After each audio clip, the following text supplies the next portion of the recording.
I'm headed up Dry Creek Valley Road to go see Cam and Clay Mauritson. They're up in the Rockpile AVA, way north end of Sonoma County. I want to know what makes Rockpile Zin.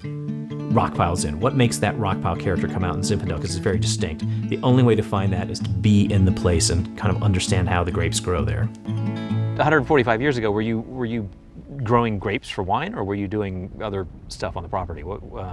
Primary source of income was raising merino sheep for wool, but we had, at the turn of the last century, 1899, we had nearly 300 acres of vineyard planted on the original estate. So this makes you the what generation to be working this land at this point? My brother and I's generation, we're sixth generation. Got it. And the seventh generation is alive and well, yeah. So coming along. Well, it's amazing that you had grapes planted, that much vineyard acreage in 1899. I think, I wish you could try and go back and you think about what it must have been like for, our great-great-great-grandfather to cross the United States in 1864. He came in Ellis Island in 1864. Next time he popped up on the radar was homesteading the original piece of property in 1868. So when you're talking about Jack's Cabin and Cemetery Block and Buck's Pasture, I mean, how did these places, did you just randomly assign these names? The names actually date back to, to our original, origins on this ranch. And it dates back to when it was a working sheep ranch. And the original ranch was close to 4,000 acres. And so it's big. Yeah, when you have 4,000 acres of property that has the topography that this does up here, you can't say go out to the back 40 or the old hillside or the oak tree to check on the sheep, because there's a lot of hillsides and a lot of oak trees. And so each area of the ranch had a specific name, and it was just so we could accurately describe where the sheep were. So my great-grandfather might have said to my grandfather when he was a young man working on the ranch, hey, I saw the sheep at the cemetery yesterday. It looked like they were headed to Jack's Cabin. If you don't see them there, maybe check the buck pasture. Right. So you could very accurately describe where the sheep may have been located. And, they may sound funny, but for us, I mean, this is part of our living history. I mean, we've been calling these sites that, for 150 years almost. So Rockpile, which is where we are, is sort of northern end of Dry Creek Valley. But what makes Rockpile? What makes this AVA or this place so specifically what it is? What really differentiates Rockpile is three unique points. And first and foremost is the fact that Rockpile is basically a peninsula. Lake Sonoma shaped like a horseshoe, and Rockpile is the ridge that runs down the middle of it.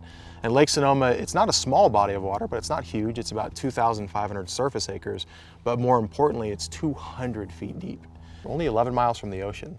So we get a lot of fog in this area. As that fog boils over from the coast and hits the lake creates an inversion layer and sucks the fog down.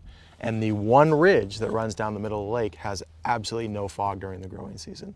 And so when you think about Zinfandel in particular, and 65% of the AVA is planted to Zinfandel, to be able to have the moderate climate from the thermal mass of water and our proximity to the coast, the drainage from a hillside, the sun exposure, the wind exposure, yet no moisture in the form of fog, it is the absolute ideal place to grow Zinfandel, and really any hardy red wine grape. It just grows incredibly well up here. And one of the, I think, probably least talked about aspects of Rockpile is what you see right behind us here, and that's the presence of a fault line. Right. And so we have just unbelievable diversity of soil composition in Rockpile. On the 42 acres we have planted on the home ranch, we have 17 different registered soil types. Is that where some of the sustainability practices that you guys do come into play, and in terms of soil, keeping soil alive? Bingo. Versus, yeah. So everything we do is with long-term perspective. So there's no short-term decisions being made as far as soil health or vine health.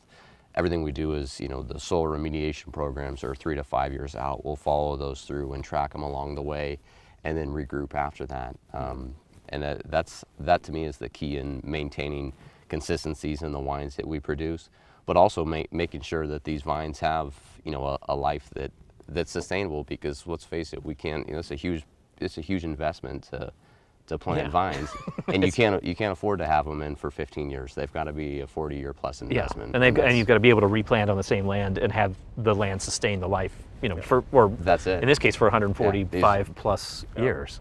That's right. But it's great that someone down the line, your father, grandfather, decided it was a great place to grow grapes. Yeah, I think it was one of those cases where when in Rome, do as the Romans do, and thank God that imitation is the greatest form of flattery, right?